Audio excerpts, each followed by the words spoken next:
The easiest spiritual instruction is also the hardest. I've said it before on this channel, I'll say it again. My favorite way that it's ever been presented comes from Tibet. Rest naturally without seeking or describing anything. This is easy because it's so profoundly simple. But people find it hard because our culture trains us in such a way that we forget how to rest. When we think of rest, we think about doom scrolling, Netflix, pornography, junk food. This is not the kind of rest that is being spoken about in these teachings. The kind of rest that is being spoken about is the deepest rest you can possibly imagine, the cessation of all mental fabrication, of all striving, of all struggling. You think of one thing and you like it, and you say, I want that. You think of another thing, you say, I don't like it, and so you push it away. You resist, you avoid. And most of us live our whole lives in this way.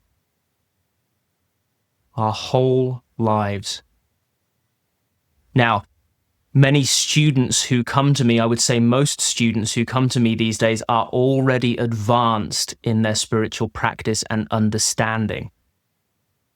But in many cases in the past where I've met folks who are more in the beginning or intermediate stages, if and when I dare share this instruction, rest naturally without seeking or describing anything, that beginning or intermediate student very often comes back with a counter question. They ask, but how do I do that? I wonder, friend, if you see the paradox here. Resting is not a doing. Doing is not resting. And this, in a sense, is like a great spiritual riddle. It's like a Zen koan, if you're familiar with koan from the tradition of Zen, which are essentially spiritual riddles, not solvable by the thinking mind. How do I do non-doing? We are so conditioned by culture, society, the world, that we think that in order to get any kind of a good result, we must do something. This is a deep, deep bias. And it is a bias. And it's not only in spiritual traditions and practices that people figure out the problem with this. If you look, for example, to high-level entrepreneurship, some entrepreneurs, not many, but some, have figured out that sometimes it's best to do nothing. High-level strategists, like Sun Tzu from China, who wrote The Art of War, figured out that sometimes it was best to do nothing. For us too, as individuals, I would say more often than sometimes, I will go so far as to say, all the time, it's best to do nothing. And then, if action is appropriate, we choose our action consciously from that place of rest. But let me entertain this question for a moment. How do I do nothing? How do I rest? There is a way of talking about this if we allow ourselves some concessions in language. Then we can talk about things that sound like a doing, even though what we're actually pointing to is a non-doing. So that, for example, we might say, recognize the basis of all your experience, the common essence in every experience you've ever had. Recognize the means by which you know that you know. You are, in a way of speaking, online. You are ready to perceive, to cognize. You are, in another way of speaking, looking out from behind your eyes. From the moment you first become self-aware to now, that common knowing has been the basis of all of your experience, and it is not defined, nor is it shaped, nor is it colored, nor harmed by what occurs.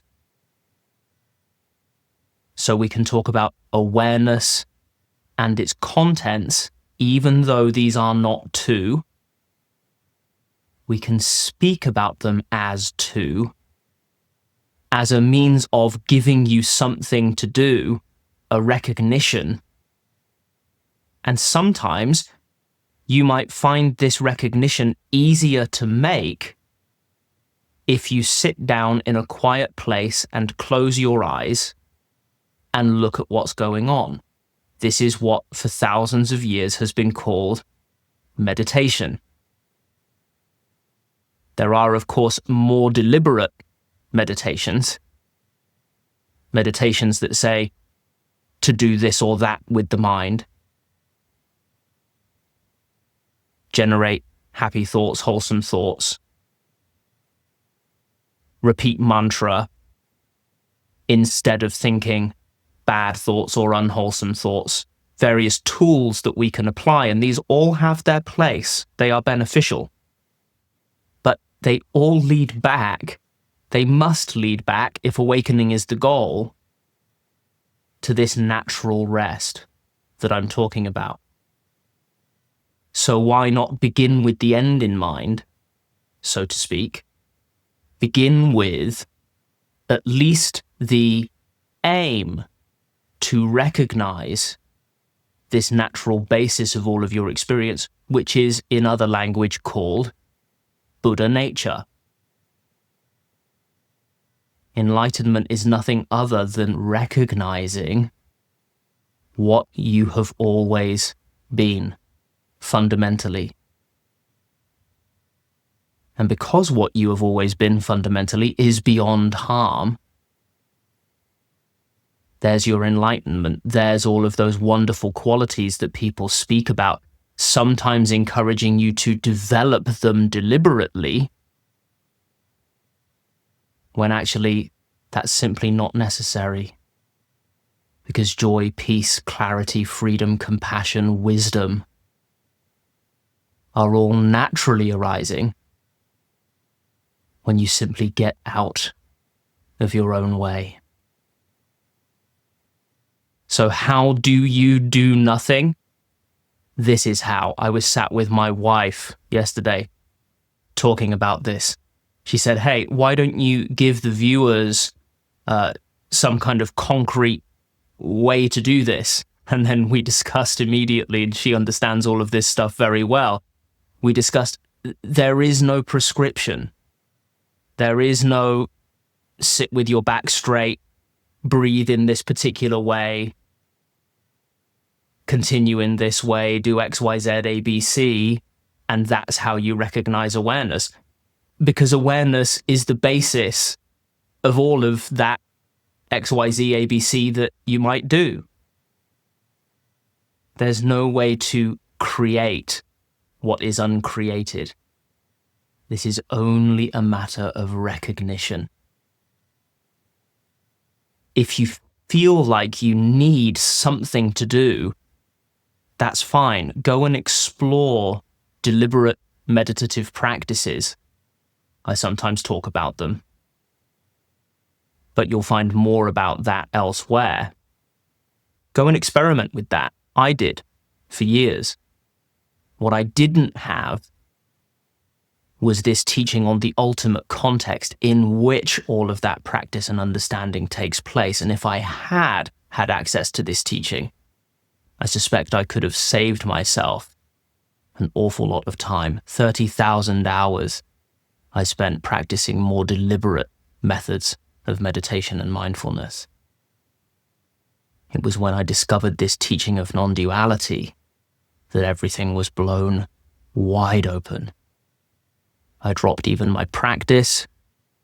I dropped even the notion of being a person who could practice. All of these core teachings are there in any tradition worth its salt. Impermanence, no self, the importance of the present moment, direct experience. These all point to this ultimate realization that I'm talking about here. So whichever path you must take, and most people take a winding one, be aware that this is where it ends. This is that peace that we've all been seeking our entire lives, and that we've all been so confused about because it was implied that we had to do something to get it when that is impossible. So stop trying with me, friend. This doesn't mean you become ineffective in your worldly endeavors. You become more effective in your worldly endeavors. It was this realization that enabled me to quit my old work, which was very much like a day job, and build a 6-figure business over on X, on Twitter, that now supports this work. If you want to know where you are in this whole picture, take my 1-minute quiz. There's a link in the description. Drop me a comment. Let me know how your practice is going. And if you enjoyed today's teaching, then do all the stuff that tells YouTube you want to see more of them. I'll be back here tomorrow, and I hope to see you then.